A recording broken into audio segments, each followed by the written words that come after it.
I'm Lynne Johnson. I have the enviable pleasure of being married to the pastor of Burwell Baptist Church. My parents weren't really Christians, although they did send me to Sunday school, but I didn't really like it and stopped going. But I started going to Girls Brigade, and I was quite upset when I didn't get my attendance badge because I didn't go to Sunday school. So I started going to Sunday school just for the badge. I remember my first memory of something they said at Sunday school was that if you are going to heaven, then you know you're going to heaven.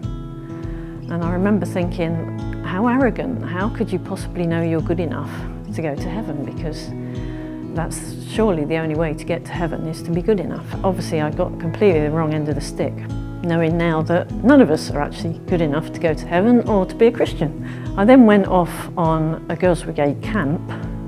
There was a lady giving a talk, and she explained all about Jesus and how he died for us, and that we could be his friend, and to, you know, if anybody wanted to follow him, to stand up. So I stood up and I gave my life to Jesus, and at that moment I felt a whole weight came off my shoulders, and I had a joy that I'd never experienced, and a sense of freedom. When I was 13, I was on holiday with a friend in Cornwall, and I got dragged out to sea and very, very nearly drowned. At that point, while I was trying to stay alive, I realised at that point that I knew that I had met God. I'd known him in my life.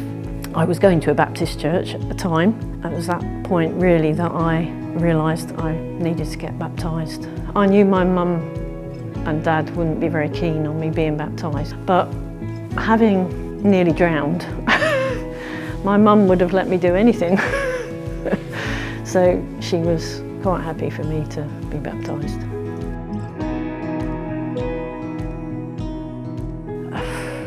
Lots of issues with family, lots of things that you just have through life.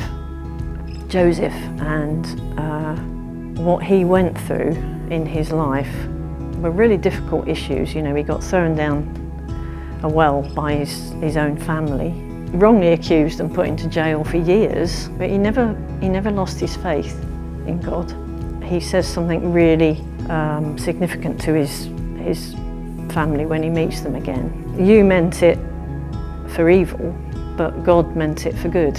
And often things that happen in our lives, the enemy, he wants to destroy us, and he means things for evil in our lives, but God can use them and somehow get some good out of them. And knowing that God is there with you through it all, he has a plan, even if it's not clear what that is or why that is.